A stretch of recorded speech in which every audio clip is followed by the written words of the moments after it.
আমরা তাদের কাছে কোনো আনুকূল্য চাই না, কিন্তু সাবধান করে দিচ্ছি, যদি কারো প্রতি সামান্য কোনো আনুকূল্য দেখানো হয় তা বরদাস্ত করা হবে না। কেউ যেন নিজেকে অতিরিক্ত ধূর্ত না ভাবেন। জনগণ এখন তার নিজের বুঝটা বুঝতে শিখেছে, কাউকে আর ছাড় দেওয়া হবে না। আমরা বারবার বলে আসছি, আমরা আমাদের দলের বিজয় চাচ্ছি না, আমরা চাচ্ছি 18 কোটি মানুষের বিজয়। এই বিজয়ই হবে আমাদের দলের বিজয়। 18 কোটি মানুষের বিজয় হিসাবে যা চিহ্নিত হবে, সেই বিজয়ের আমরা হব অংশীদার ইনশাআল্লাহ।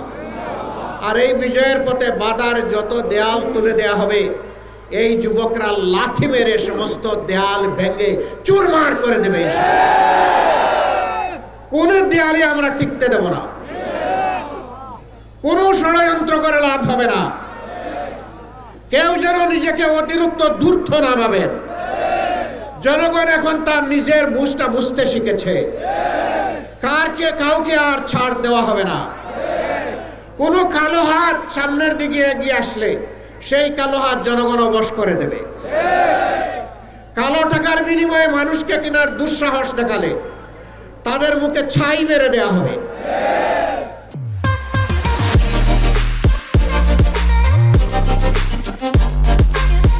আগামীতে যে নির্বাচন ফেব্রুয়ারি মাসে অনুষ্ঠিত হবে 11 তারিখ 12 তারিখ, সেই নির্বাচনের মধ্য দিয়ে বাংলাদেশের নূতন ইতিহাসের মোড়ক উন্মোচন হবে ইনশাআল্লাহ। এই নির্বাচনে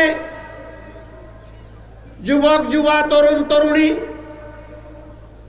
যারা প্রাপ্তবয়স্ক এবং যারা ভোটার দেশে বিদেশে, তাদের ভোট নিয়ে কেউ যেন কোনো ধরনের কারিগরি এবং সিনেমিনি খেলার চেষ্টা না করেন।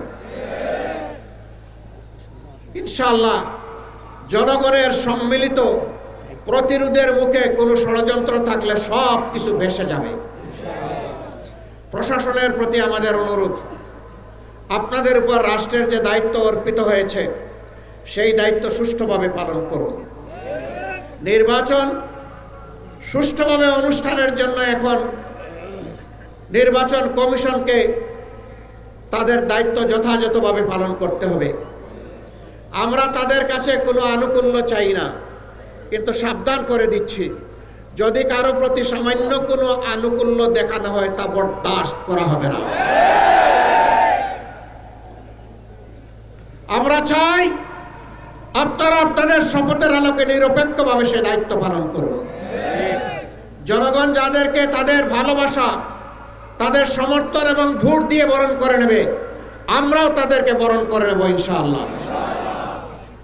কিন্তু জনগণের ভালোবাসাকে অপমানিত করে, উপেক্ষা করে বাঁকা রাস্তায় কেউ চলতে চাইলে সেই রাস্তা বন্ধ করে দেওয়া হবে।